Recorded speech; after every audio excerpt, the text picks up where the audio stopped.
काय झालं? कंटाळास?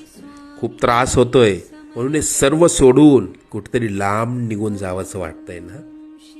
जरा थांब. तुझ्याबरोबर जेवढं वाईट व्हायचं होतं तेवढं होऊन गेलंय. आता येतील सुखाचे दिवस. लवकरच तुझ्या आयुष्यात सोन्यासारखे दिवस येतील. सगळं काही मनासारखं होईल. तुला भविष्याची चिंता खूप सतावत असते ना? आम्ही सर्व जाणतो. तुझा हात आम्ही पकडलाय.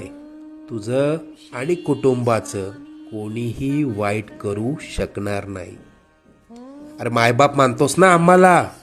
मग तुला पैशांची गरज होती, आम्हाला सांगायचं ना? कोणापुढे हात पसरू नकोस. आजपासून आम्ही तशी वेळच येऊ देणार नाही. लवकरच मनात असलेली इच्छा पूर्ण होईल. येशील ना पेढे घेऊन अक्कलकोटला? निश्चिंत राहा.